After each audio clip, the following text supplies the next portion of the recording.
Pilipinas, ang oras po 6:35. Eto na ang mag-partner na mas paliliwanagan tayo pagdating sa batas. Mga payo ng mga abogado, mga usaping abogado na mas malinaw na pag-uusapan para mas maintindihan natin.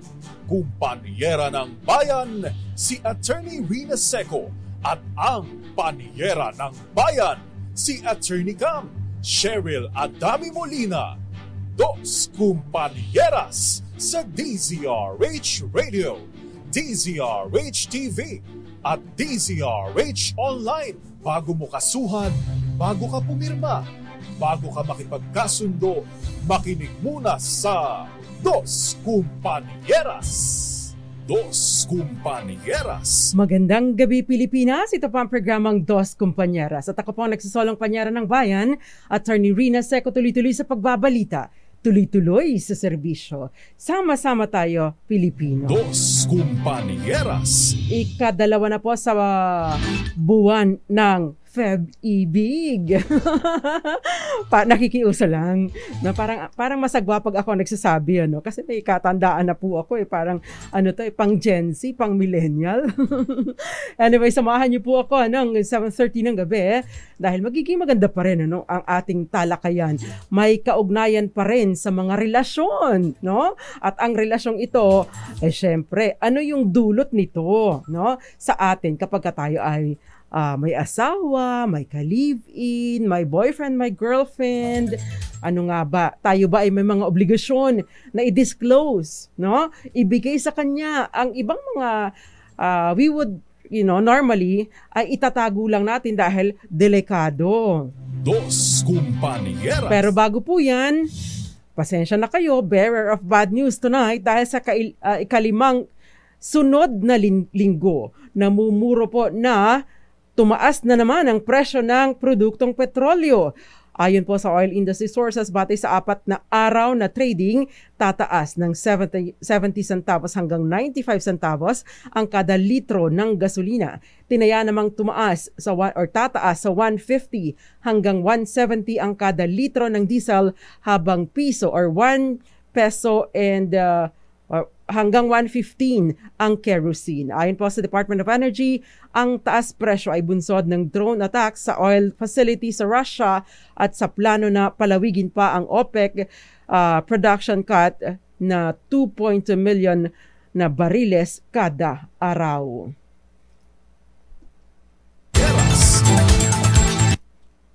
Dos Kumpanieras. Masyadong, pasensya na kayo masyadong malaki ang aking mga daliri, parang mga hotdog. Kung saan tumatama dito sa mga pinipindot. Anyway, maganda po ang ating talakayan tonight dahil by request, no, ay ipagpapatuloy po natin ang ating talakayan may kinalaman pa rin sa mga relasyon at sa epekto nito.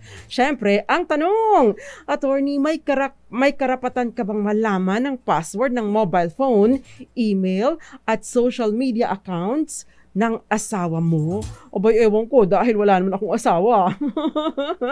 Dos Kumpanieras. Pero yun pa ang tinatalakay natin tonight. At syempre, kung kayo ay mag-aasawa, no? Kung may plano kayo, kung wala pa man kayong asawa. Pero sa ngayon, kung may asawa na kayo, makinig. Lalo na mga misis at mga mister. Dahil pareho din naman kayong makikinabang dito sa ating talakayan tonight. Dos Kumpanieras. Ayan. At syempre, meron pa rin po tayong bonus question patungkol pa rin, may kinalaman sa ating talakayan tonight. Kaya makinig po para hindi nahuhuli at para meron po kayong pagkakataon na sumali at manalo sa ating DZRH sa ating pong bonus question sa Dos Kumpanieras. Hindi ko alam kung bakit wala pa tayo sa Facebook ng Dos Kumpanieras. Paki-double check mo nga Het. Wala pa kasi tayo sa Dos Kumpanieras na Facebook live Pero tingnan natin sa DZRH News. Ayan, bago pa lang pumasok. Ayan. So, ready po ako sa inyong mga questions Fire! Ayan. Actually, sagutin na natin kaagad yung tanong na may karapatan ka bang malaman ang password ng mobile phone, email address, social media accounts ng asawa mo. Doon lang muna tayo mag-concentrate. Dos Compañeras. Ang tanong na po na yan, or ang tanong na yan, ay actually nasagot na po sa kaso ng Zulueta versus Court of Appeals and Martin, isang 1996 case kung saan naging issue po yung pagbubukas, yung pagpunta ni Mrs. no? Doon sa pagpunta ni Mrs. doon sa clinic ng kanyang asawang dentista. Yan. At doon naghalughog siya, pati cellphone, checks, diaries, yung kanyang mga greeting cards, ayan. Tiningnan po niya pati ang passport, mga pictures, documents, and papers para po kunin at gawing ebidensya sa isang legal separation case laban sa kanyang asawang doktor, pati na rin sa disqualification case doon sa practice of medicine. Dos Compañeras. So ito po ay nakarating sa Korte Suprema at na-question ito yung tungkol doon sa pag-seize ng mga dokumentong ito, ng mga mahahalagang dokumentong ito at na dapat sana'y gagamitin bilang ebidensya laban sa kanyang asawa. Ang sinabi po ng Korte Suprema, ang isang tao kapag nag-asawa na ay hindi naman isinusuko ang kanyang right to privacy kahit pa sa kanyang asawa. Ang constitutional right na ito ay available or always available sa kanya. Dos Compañeras. Ang magre-react dito, lalong-lalo na, ay yung mga misis. Ano? Hula ko. I bet yung mga misis dyan ang nagre-react dito dahil sa atin, bagaman at napakarami din naman ng mga babae no, na nagloloko, no? Karamihan, yung mga babae, ang gusto talagang malaman ang cellphone, ang password, gustong basahin ang mga messages ng kanilang mga mister. Di ba? Tama ako, mali. O tama ba ako o tama ako?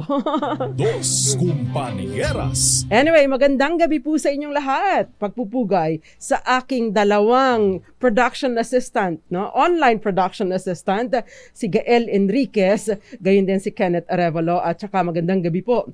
No? Buenas noches, Gael. Magandang gabi po, Fiesta Mart Royal, gayon din kay Glenda Feseco Agdigos. Pamangkin ko ito sa pinsan, si Ma'am Irene Almodovar at si Miss Roxanne Costo. Nelia Likong, diha sa Bohol, maayong gabi. Si Ramel Maluto, nanonood sa atin sa Guimaras. Ano bang salita po dyan sa Guimaras? Bisaya rin po ba? Gayon din kay Rudy Palma. Tsaka itong si Tita Ami Miraflor Garcia, Raymond Botalo, na wala ka ng isang gabi, Raymond. Kenneth Arevalo, syempre, PA ko yan, online PA ko yan si Kenneth, si Federico Bagisi at Tita Ami Miraflor Garcia. Nanonood din sa atin si Ma'am Maria Teresa Lazaro dyan sa Hong Kong. Dos Compañeras. Si Felivel ay nanonood din sa atin dito sa Santiago City, sa Isabela po ba ito? Gayun din si Joy Garimbao sa Michigan at eto si Daddy Roel Resio. Magandang gabi po sa inyong lahat. Dos Compañeras. Ang sabi ni Gael, respeto sa privacy ng bawat isa. Ay paano kung praning, Gael? O paano naman kung yung asawa mo ay nagbigay na ng may mga hakbang or may mga ginagawa na parang kaduda-duda hanggang sa loob ng CR, dala-dala ang telepono. 'Di ba? Hindi mabitawan. Pagkatapos laging nakataob ang telepono. 'Di ba? Dos Compañeras. O kaya naman ay nagkukumahog kapag umilaw ang telepono, nagkukumahog. Minsan gumising ka ng hating gabi, abay wala sa tabi mo, nagsi-cellphone dun sa silong. Ano ba yung silong? Sa ilalim, sa ground floor. O kaya ay nandun sa sulok na sa CR, nagte-telepono. So paano ka ngayon magtitiwala sa asawa mo kung ganyan ang sitwasyon? Dos Compañeras. Ayan, syempre, nakaka-trigger din ito, ano? Magdududa ka at magdududa at syempre, ay gugustuhin mo na makita ang kanyang cellphone. Ito ay pinaka-common kasi lalong-lalo na nung dumating ang pandemya, nung tayo ay natenga sa bahay, 'di ba? Kasi ang ating komunikasyon sa labas ay puro via cellphone, via internet, no? Kaya naman marami, no, nagsiuso pa yung mga reels, yaang mga TikTok, yung mga ganyan, nagsiuso pa na nagbibenta lang ng sapatos ay kita na yung singit or kita na yung kung ano man, kita na ang kaluluwa, sabi pa nga ng iba na hindi naman talaga bumibili ng cellphone, ng sapatos. Okay. So, ganyan na trigger, no? Kaya nga rin yung issue nitong tinalakay ni na Balansyado, Miss Karen Oyong at saka ni Henry Uri, yung namang love scam. Kaya dumami ang mga scam nitong pandemic kasi lahat tayo na online. Dos Compañeras. Diba? Kaya rin, no? Itong gamit ng telepono, hindi talaga mahiwalay sa katawan natin. Para tayo nagkakaroon ng separation anxiety kapag nalalayo ang telepono. No? Hating gabi, madaling araw, dut-dut ng telepono. Diba? Yung iba nagkakabukol pa. Bakit? Antok na hindi mabitawan ng telepono, di ba? Dos Compañeras. Siyempre, isa ako sa mga guilty doon, kaya may bukol ako lagi. Anyway, samahan niyo po ako sa ating talakayan. So, ito, meron tayong bonus question, mamaya-maya. Sasagutin po yan mamaya na din. Wag muna kayong sumagot, pakinggan muna. Kasi itong question na ito, again, ginagawa po natin ito para at least, tumatak sa ating isipan para ma-highlight din yung ating mga aware tayo sa ating mga karapatan dahil syempre laging lamang ang may alam. Dos Compañeras. Miss Chona, magandang gabi sa iyo sa Las Piñas City. Magkapit-bahay lang kami itong si Ma'am Chona, di ba? Magkapit-bahay lang, kapit lugar pala. Yan. Kayo po ba? How do you deal with your yung cellphone, yung sa ganitong issue with your spouse, sa inyong asawa? No? Sige, sabi niya, bahala siya, attorney, basta akin lahat ang sahod niya. Okay, lahat ng sinasabi mo, Attorney Rina Seco, ay totoo, sabi ni Jinky Porley Andrade. Okay, sabi nung isa, sino bang nagsabi nito? Kahit bantay sarado pa yan, pag maglolo ko yan. Ang sabi niya. Corazon Bernardo Buhain, magandang gabi sa iyo. Para ngayon ko lang nakita ang pangalan ni Ma'am Corazon Bernardo Buhain. Welcome po sa programang Dos Compañeras. Statement pala yun ni Gael.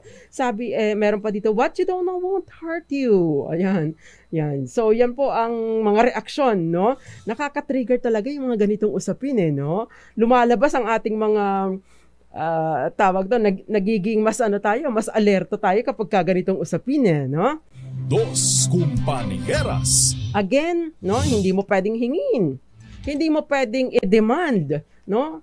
Na ibigay sa iyo ang password ng cellphone niya, ng kanyang email address or email account, o ng kanyang Facebook account kung meron siyang TikTok, o ano pa ba yung mga ibang account, yung mga social media pages niya, no?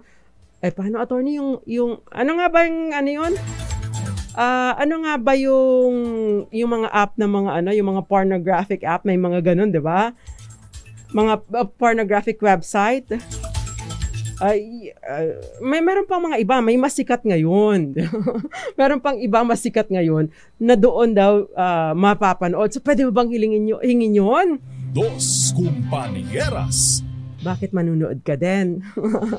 Anyway, so yung mga questions po ninyo, pag-usapan natin maya-maya sa ating pong pagbabalik. Magandang gabi sa iyo, Miss Sen Hamilia Abetria ng IBP Marinduque, Kuya Mario Manuba, at si Wilson Aldea, Maricel Mercado, Jovelyn Pasqua, at saka maraming iba pa. Sabi ni Butch Gargantilla, totoo yan, attorney. Ang daming nangyaring hiwalayan ng mga mag-asawa dahil sa cellphone. Napakaraming nagkakasakitan ng mga partner dahil sa phone. Dos Compañeras. Sabi ng Kenneth Arevalo, ay mas magaling pa sa FBI mag-strategize ang mga asawa. Totoo ba ito?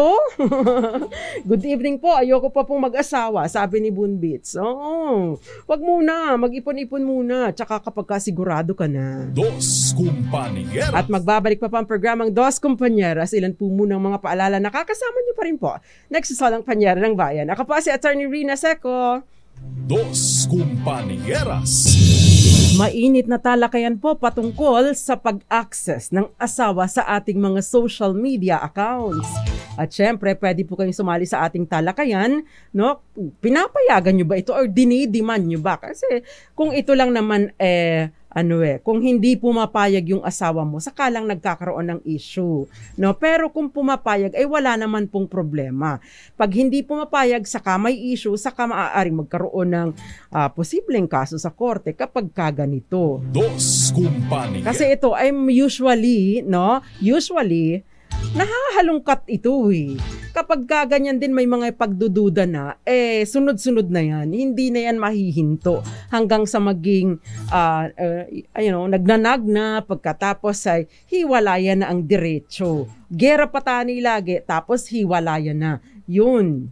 Dos Kumpanieras. Kung kanina po binanggit natin, base na din sa kaso or desisyon ng Korte Suprema sa kasong Zulueta versus Court of Appeals and Martin na bawal i-access ang mga ganito, no? Hindi mo pwedeng obligahin or pilitin ang asawa mo na buksan ang mobile phone or alamin ang kanyang password, ang inyong email, gayon din ang Facebook or Messenger or whatever social media platforms na meron siya, no? Social media accounts, meron siya sa anumang platform, ay ibang usapin ko po kapag ang pinag-uusapan ay ang bank account. Take note, Michi Ordeliano Hamulin.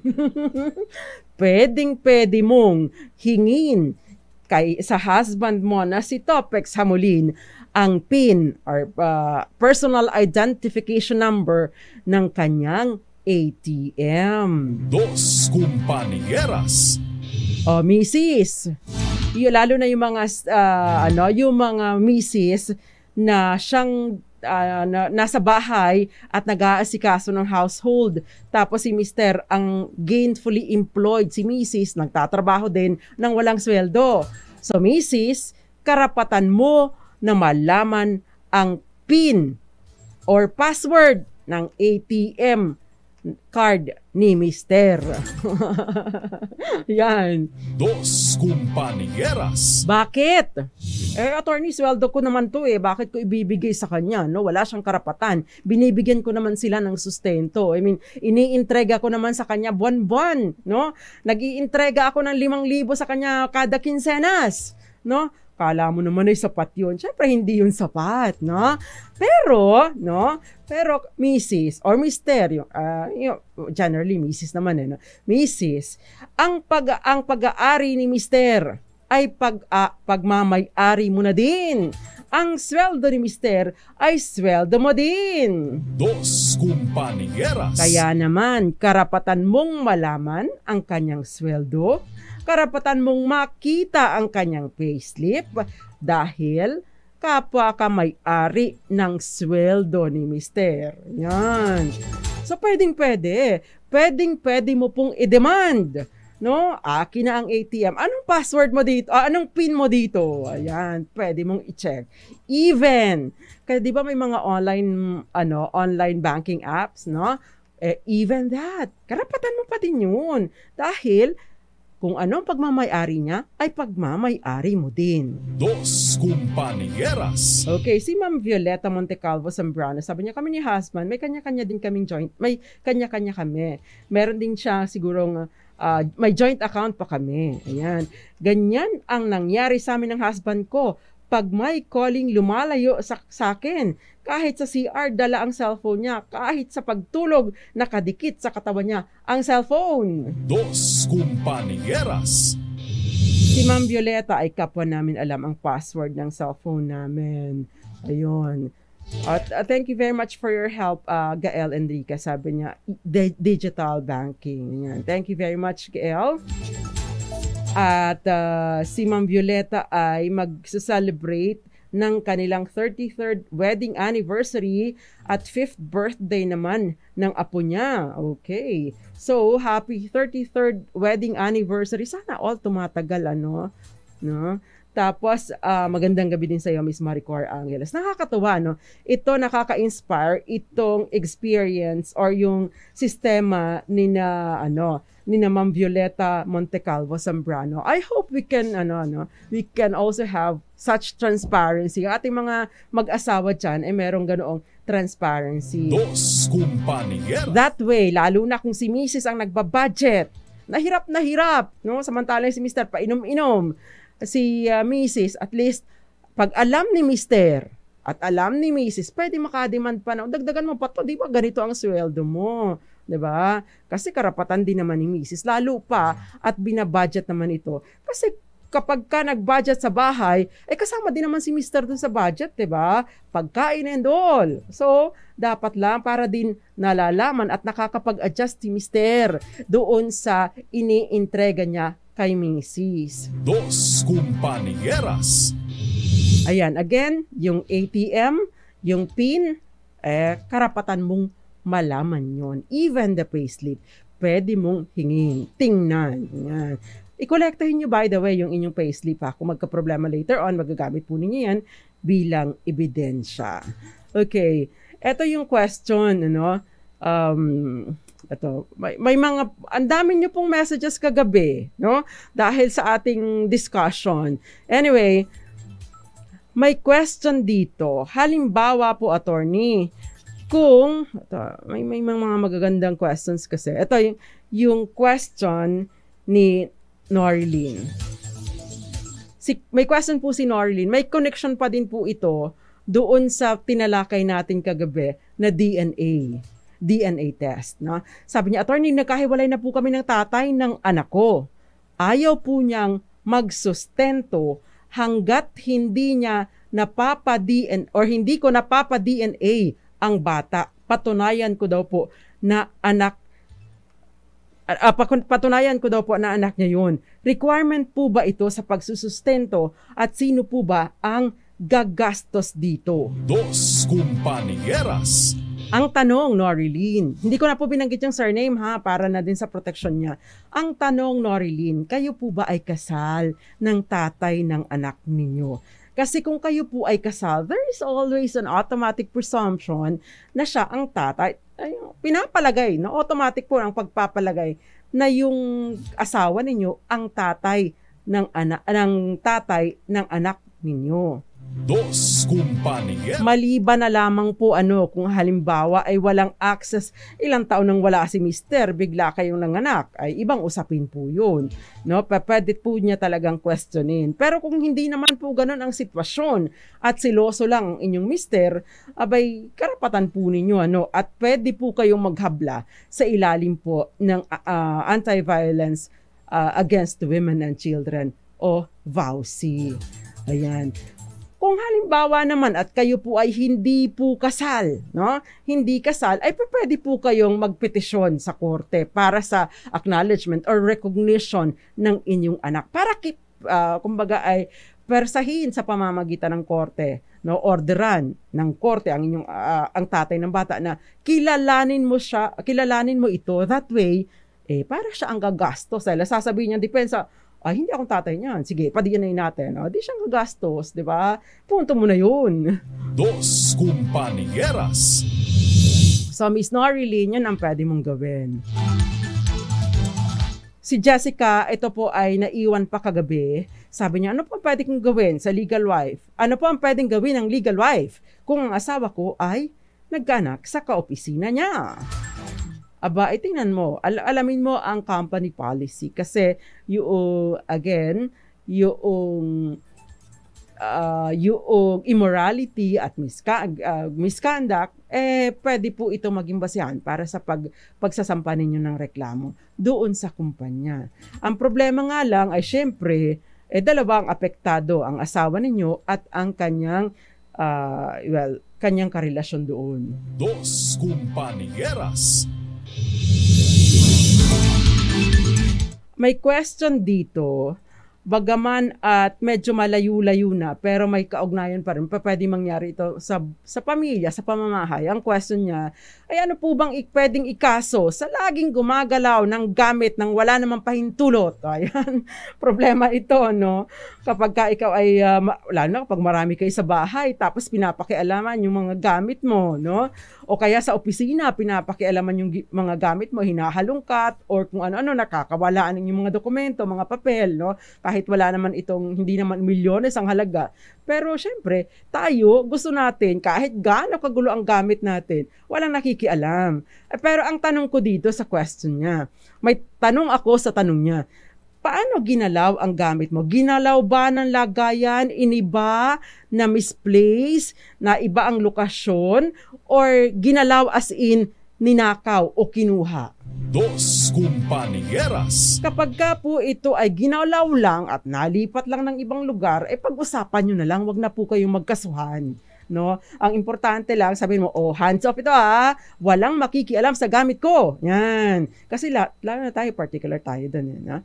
So, kapag ka po hindi pa rin talaga naniwala, no? Patuloy pa rin sa panggagalaw ng gamit mo, matapos mong kausapin at warningan, pwede po kayong magkaso ng unjust vexation, no? Kasi wala namang iba pong kaso na doon na available sa ating revised penal code o kung ano mang batas na nagpaparusa sa paggalaw o paglipat ng gamit ng may gamit, no? So, yun lang po ang maaaring ikaso ninyo. Hanggang 20,000 pesos po na fine. No, one day hanggang 30 days na pagkakulong. Yun po ang pwede ninyong ikaso. Dos Compañeras. Samantala, kung halimbawa naman po, yung gamit ninyo nasa drawer, pinilit binuksan, no, yung drawer at merong sinira, no, halimbawa nasa something yan, may sinira pa, kaya nakuha at nailipat sa iba, pero hindi po ninakaw, maaari po itong pumasok doon sa tinatawag na malicious mischief, no? Kaya lang kasi kapag nagkaroon po ng injury or damage, no? Kaya lang kasi pahahantungin pa ba ninyo sa korte ito? Unang-una, dudulog po kayo sa barangay. Pangalawa, kung kayo po kasi ay magkakapamilya, dinidiscourage po ng batas at even ng korte ang pagkakaso laban sa isa't isa. Kaya lagi pong ini-encourage ang pag-uusap sa pagitan ng mga magpapamilya except in vowsy cases. Dos Compañeras. Sabi ni Daddy Roel Resio, risk po talaga ang makipagrelasyon. Nasa tao po yan kung susugal ka kasi magkakaroon palagi ng mga issues sa inyong pagsasama. Honesty and trust, yun po ay always critical balancing act between the two of you. Si Sig P naman, sa office talaga may masino pero hindi makita kung saan na itabi. Ay, totoo po kayo, lalo na pag napakaraming mga dokumento. Dos Compañeras. Ay, ang Gael naman, wag mong bigyan ng idea. Kahit i-access nyo pa yan, may other account pa yan. Yun nga lang. O, di i-access nyo din. Okay, magandang gabi sa'yo, Joseph Abalos, Eds Maglakas, at syempre, si Butch Gargantilla. Follow-up question po. Tungkol doon sa sustento, alam ng lalaki na nabuntis na yung babae nang magsama sila, hindi sila kasal. Obligado bang sustentuhan ng lalaki ang bata? Syempre, kung hindi niya anak yun, hindi po siya obligado na magsustento. Ayan. Kahit pa alam niya na, lalo na kung hindi niya alam na, lalo pa kung batid na niya na hindi niya yun anak. Dos Compañeras. Reggie Di Pasupil Agdigos. Happy Friday po ate. Sa palagay ko po ay opo na tama na may PIN access ang asawa. Sa case po namin ni Glenda, hinahayaan ko po siya na mag-manage ng finances namin. Si Glenda ba ang mas magaling humawak ng pera? Reggie? Dos Compañeras. Ito pong binasa kong ito ay mga pamangkin ko. Pamangkin ko sa pinsan. Yan. Ang wife niya ay si Glenda, pamangkin ko. Ayan. Yan. Meron pong question dito, sabi niya, attorney, paano po kung halimbawa kapag nalalasing ang asawa, laging sinasabi sa iyo ng asawa mo na po, at sinasabihan niya ang anak ninyo na hindi kita anak kahit hindi naman po ito totoo. Dos Compañeras. Sabi ko sa inyo kagabi, box office hit ang vowsy, di ba? Kasi pumapasok po ito sa vowsy, yung psychological, yung public ridicule at saka panghihiya ay nagpo-fall po or kumbaga ay mga instances po ito ng psychological and emotional abuse na pinarurusahan naman ng presyon mayor sa ilalim po ng VAUSI or Violence Against Women and Children, 6 years and 1 day hanggang 12 years na parusa without the benefit of probation. Dos Compañeras. Kapag kaganyan, parang yung sinasabihan ka na PUTA, pagkatapos pati yung anak mo, kawawang-kawawa ang bata kasi masisira po yung, kumbaga yung self-esteem niya, ki-questionin niya yung identity niya. Kaya yung mga nanay, tatay, yung mga ate, kuya, mga kapitbahay, sana po ay careful tayo sa mga lumalabas sa bibig natin, especially with children or kids around. Dos Compañeras. Okay. Yung emotional at physical abuse. Yung physical abuse po, bagaman at nakalagay din ito doon sa ating VAUSI, anti-VAUSI law, ay meron po kasing provision na din doon sa Revised Penal Code patungkol doon sa physical injury, serious physical injuries yan. Yung mga iba't ibang level ng injury. So, yun po ang mga parusa doon. Pero kapag ka po ang pinag-usapan natin ay psychological abuse, yun po ay doon sa ating Revised Penal Code. Take note po na ang repeated marital infidelity, kung ang gumagawa nito ay ang lalaki, ay ito po ay nagpo-fall sa psychological or emotional abuse na maaring ihabla sa ilalim po ng VAUSI. Dos Compañeras. Ay ang tanong, unfair naman yan, attorney, kasi bakit yung babae may VAUSI? Paano naman tong mga lalaki? 'Di ba? Ano ba 'yon? VAMC, Violence Against Male and Children, or Violence Against Husbands and Children. Pero ang sinasabi po ng batas, kasi kung tutuusin physically, in general, ang mga kababaihan kasi ay mas, kumbaga, ay hindi kasing lakas pagdating sa physical, physical na makipagbugno, Bagaman at syempre ibang level ang lakas din ng babae, nagbubuntis, nanganganak, ay hindi kaya yun ng mga lalaki dahil wala naman kayong ganong oportunidad.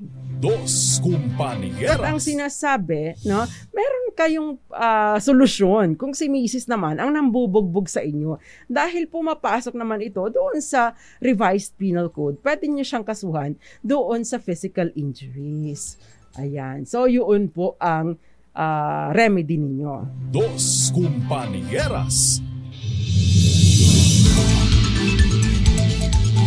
Magandang gabi sa iyo, Miss Aida Lavapi. Sabi, ito si Jester Gonzalez. Sabi niya, good evening po, attorney. Paano pag nakulong ang isang lalaki dahil sa bigamy at natapos na ang sentence niya? Paglaya po ba? Ano po ang marital status niya? Aba, syempre, married pa din siya kahit panakulong na siya ng bigamy. But, yun pong, ang tawag doon, yun pong kanyang second na pinakasalan, maari pong magsampa ng aksyon, petition for declaration of nullity of marriage on the ground of bigamy. Yan, bigamous marriage. Dos Compañeras. By the way, yung pangalawang asawa lamang po ang may karapatan na mag-file ng hakbang for declaration of nullity of marriage, not the first spouse. Bakit? Kasi wala pa namang sabit yung napangasawa niya nung ikinasal sila, 'di ba? So ang may sabit na yung nagkaroon na ng sabit, saka pa lang mag-a-apply yung bigamya, dahil may asawa na. Dos Compañeras. Okay. Yun pong marital infidelity ay maari po kasi ito pong bigamy ay form of marital infidelity. Itong pagaman at ang pinarurusahan dito yung pagpapakasal sa iba ay isa naman pong ground para naman po sa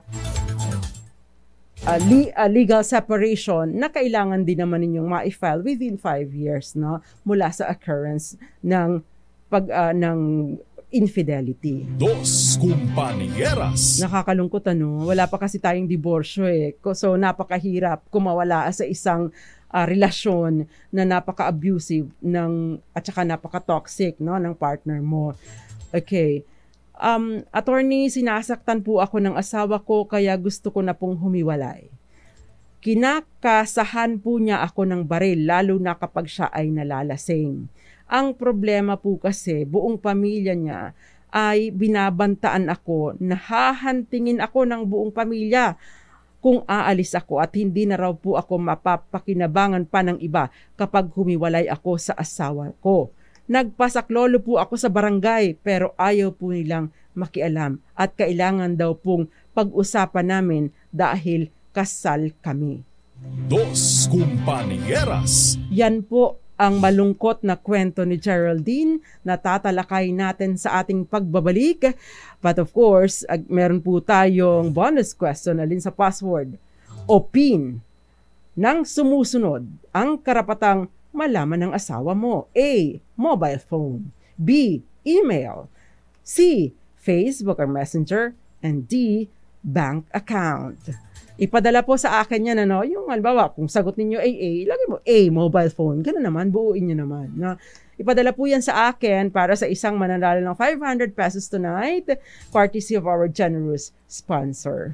Dos Compañeras. At magbabalik pa po ang programang Dos Compañeras. Ilan po muna ang mga paalala, nakakasama pa rin po ninyo. Nagsasolang panyera ng bayan, Attorney Rina Seco. Dos Compañeras. Nagbabalik po ang Panyera ng Bayan, Attorney Rina Seco, dito lang po sa Dos Compañeras. At syempre, tinilakay na natin kung alin doon yung mga karapatan ninyong malaman at hindi malaman. Unang-una, karapatan yung malaman yung kanyang tungkol sa bank account. Bakit? Kasi what is his is yours, what is hers is yours. Dos Compañeras. The rest ay hindi na kasi merong right to privacy at hindi daw isinusuko ang karapatan sa privacy kapag nag-aasawa na. Yon ang sinasabi doon sa Zulueta case. Dos Compañeras. Okay, ilang mga reaction po muna kasi meron po mga questions dito. Meron po mga reactions dito. Sabi ni Elizabeth, para po sa akin, dapat pong walang privacy sa mag-asawa. Naghuhubara na kayo, tapos privacy pa. Di sana hindi na lang kayo nagpakasal. Yan ang rason kung bakit ang daming nag-cheat sa privacy na yan. Dos Compañeras. Actually, may punto din naman siya, Okay, next reaction. Ito siguro, sabi niya, siguro immoral yung author na niya, ng batas na yan. Hindi yan pwede sa mag-asawa. Dapat open sa isa't isa. Kaya maraming nangangaliwa dahil dyan. Yung mga reaction Hanap pa tayo ng ibang reaction dito. Marami pong nagre-react Pero nakakatuwa, Siyempre tayo, gusto natin ng openness, Kaya nga dapat ay pinag-uusapan. Kung kayo ay hindi pa na ikakasal, pag-usapan po ninyo bago kayo ikasal kung ano yung magiging setup ninyo. And of course, kung sakasakali naman na kayo ay particular na yung aking mga pinaghirapan nung single pa ako, akin lang to, magbuo tayo ng sarili natin, mag-build tayo ng sarili natin, pag-usapan natin. Kapag ka po ganun, syempre, importante yung prenuptial agreement. Kaya hindi dapat na nagkakahiyan. Wala ka siguro tiwala sa akin, kaya ba lang ganito? Yun po ang pinag-uugatan ng gulo. Dos Compañeras. Okay. Sabi niya, attorney, relate po ako sa topic ninyo. Nako. At alam mo, nakakalungkot. Nakakatawa siya kasi nakaka-relate sa talakayan. Pero sa isang banda, nakalulungkot kasi nasa ganun siyang sitwasyon, di ba? Kasi hindi naman maganda. Pero ito, sabi nga ni Gael at saka ni Kenneth, napunta ka sa maling tao. Napunta ka sa maling tao. Unang-una, para po sa mga vowsy cases, especially dito sa mga may violence, physical abuse, hindi po, sa ilalim po ng vowsy, ay hindi po pinagkakasundo ang mag-asawa kapag pisikalan na. Hindi po pauuwiin sa bahay o kung pauuwiin man, yung nananakit, nang aabusong lalaki, yung mister o yung live-in partner, yun ang paalisin. Dahil obligasyon po, even barangay, na protektahan itong naaabuso. Dos Compañeras. Maari po kayong manghingi ng protection order sa barangay. Initially, pwede po rin kayong dumulog sa korte para sa permanent protection order kapag kaganito. Dos Compañeras. Isa pa ring option ay syempre ipablatter ninyo para kung sakasakali may mangyaring masama sa inyo, ay meron na agad parang persons of interest. But maaari rin po kasing pumasok sa VAUSI itoong kahit pa yung mga in-laws ninyo, no? Kasi 'di ba, violence against women and children. Ang sinasabi niya, lalaki lang ang makakasuhan diyan o kaya yung lesbian na partner na nang i-stalk o kung ano mang gumagawa ng violence, no? Kasi ang sinasabi po sa VAUSI, ang basehan ay yung merong dating relationship o kaya nagkaroon kayo ng one night stand o kaya may basta nagkaroon kayo ng some sort of intimate moments o kaya ay nag-date kayo, no? May mga may ganong relationship, may ganong sitwasyon. Now, paano mo naman nasasabi yun? Masasabi yung mga in-laws, hindi naman sila nakipag-date sa'yo, hindi naman siya ang asawa mo, no? Meron na pong naging kaso dyan, yung GoTan versus spouses tan, kung saan, no, yung mga in-laws ang nang terrorize dun sa babae. So, ibig pong sabihin, sinasabi ng Supreme Court na pwede silang maging accomplice, no, or conspirator doon sa kaso ng VAUSI, no? Dahil ang pinag-uugutan yung asawa nakikigulo, no, yung mga in-laws. At pwede itong maging basihan or makasuhan ng VAUSI. Dos Compañeras. Kasi ang sinasabi, hindi kami covered niyan kasi ang offender dapat ay related doon sa victim by marriage or former marriage, dating or sexual relationship. Ang sabi ng Supreme Court, doon sa ating VAUSI law ay may suppletory application ang revised penal code. So therefore, maari kayong maging mapanagot bilang conspirator dito sa pag-violate doon sa VAUSI law. Dos Compañeras. Ayan. So, take note po ha, yung mga in-laws dyan na nang terrorize ng kanilang manugang na babae.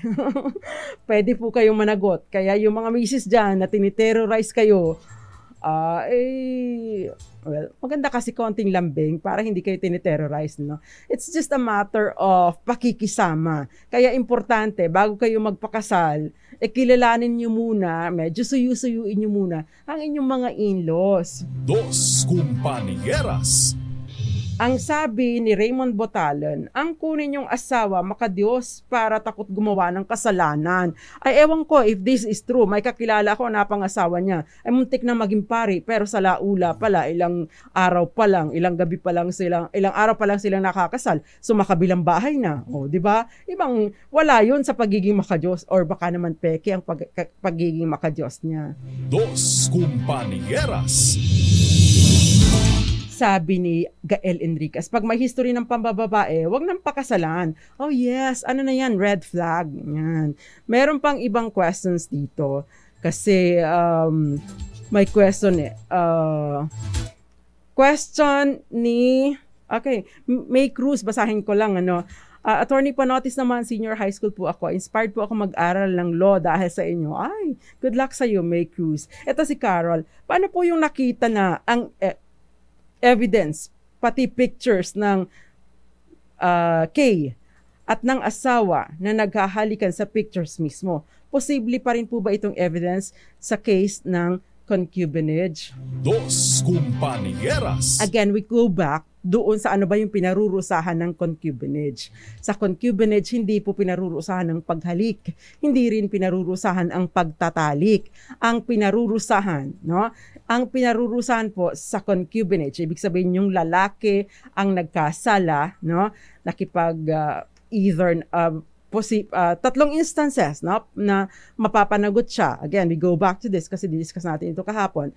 Tatlong instances na pwede siyang mapanagot for concubinage.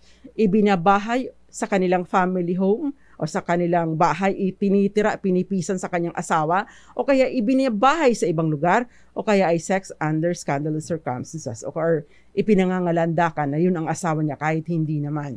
Ito pong nagkikiss, paano kung beso-beso lang? So, wala pong pruweba na nagfo-fall doon sa any of the three circumstances. And therefore, hindi po ito maaaring maging basihan ng pagsasampang ng kasong concubinage. Dos Compañeras. Si Vanessa, sana matanggal na yung batas na yan. Kaya maraming naluloko sa Pilipinas dahil sa batas na yan. Ayan. Okay. Ito, my question dito. Tanong ko po, yung live-in partner ay ganyan din ang ginagawa, nakipag-chat sa kanyang babae sa CP at nabasa ko ang message tapos binura niya agad. May karapatan po ba akong mag-file ng demanda kahit live-in lang kami? Dos Compañeras. Ito po ang talo kayo kapag ka live-in partners dahil kapag ka live-in sa ilalim po ng batas, wala kayong legal na obligasyon na maging loyal sa isa't isa. Konsensya mo na lang na hindi ka loyal sa partner mo. Pero hindi po legally demandable at hindi rin obligado ang inyong live-in partner na maging loyal sa iyo. Yun. Dos Compañeras. Meron pang question dito, hindi ko na mahanap kasi marami pang mga messages. Yung question na patungkol doon sa nagkarelasyon sa chat, pwede daw bang kasuhan? Hindi po ninyo maaring makasuhan yun kasi either concubinage or adultery. Bakit? Sa adultery, pakikipagtalik ang pinarurusan. Pakikipagtalik sa ibang tao habang ikaw ay may asawa na, si babae. Yon. Kapag kalalaki, nabanggit ko na. Ngayon, kung chat-chat lang, ay hindi po yan. Kung may relasyon, no, sa chat, no, online relationship, dahil maraming nabuong online relationship noong naka-lockdown tayo, maaari po ninyong kasuhan yung babae for what? Lalo na kung alam niya, no, na married na. Alienation of affection. Inilalayo niya ang loob, o in short, nang wawasak siya ng pamilya. Sinisira niya ang relasyon ninyo. Dos Compañeras. Doon lang po yun pumapasok. Ganyan. Dos Compañeras. Ang dami pang mga reactions. Happy weekend sa iyo, Felix Palcotelo. Walang pangit na tao. Beauty is in the eye of the beholder. Some may be not pretty, not enough for you, but beautiful to others. Sabi niya, eto ka pala yun, reaction doon sa humanap ng pangit. Okay. Sabi ni Jel Espanyola, kahit naman pangit ngayon, nanloloko pa din. Ay, totoo. Okay, magandang gabi sa lahat ng mga nagre-react. Thank you very much. Ang daming reactions ngayon, hindi ko lahat nabasa. Anyway, sa question natin ngayon, magandang gabi muna sa Ate Lily Brady and Ate Ching Elag and Tita Mimi Arilla, Tita Sita at Tita Sunny. Magandang gabi din sa'yo, Tia Patring, and of course, Soleta fam. So, ang ng mga Soleta dyan sa Bikas, Benavista, Marinduque, at ang ng mga Seko dyan sa Bagtingan, Benavista, Marinduque. Kami mga taga 5th floor. Magandang gabi sa inyo. Dos Compañeras. Ang ating bonus question, kaya po 5th floor, taga Bukid po kami. No? Ang bonus question natin, alin sa password o PIN ng sumusunod ang karapatang malaman ng asawa mo? A. Mobile phone. B. Email. C. Facebook or Messenger. D. Bank account. The answer is bank account. No, yung Facebook, yung Messenger, yung email, yung mobile phone, hindi mo pwedeng i-demand dahil meron siyang right to privacy. At ang sagot, or napili, maraming tumama naman pero ang napili natin tonight, ang sagot niya ay D, bank account. Bank account. C, ay bakit ganun? Si Shira Lumin, congratulations sa'yo! Magbibigay pa rin po ako ng premyo next week. No? Bagaman at nag-end na po yung sponsorship natin, itutuloy ko po ito next week. So, dyan lang po kayo. No? Magkaroon ng tsansa na magkaroon ng pangkape habang natututo sa batas. Anyway, happy weekend po sa inyo. Ang tabayanan po ang susunod na programang Lunas at Lunas Extension. It has been a fruitful week. Maraming salamat po sa pagsama ninyo sa akin. Na-inspire ako, na-motivate ako na lagi ninyo akong sinasamahan. Thank you very much. Nakasama ko po, Het Del Moro. And of course, Dito lang po sa DZRH, Dos Compañeras, tuloy-tuloy sa pagbabalita, tuloy-tuloy sa serbisyo. Sama-sama tayo, Pilipino. Dos Compañeras.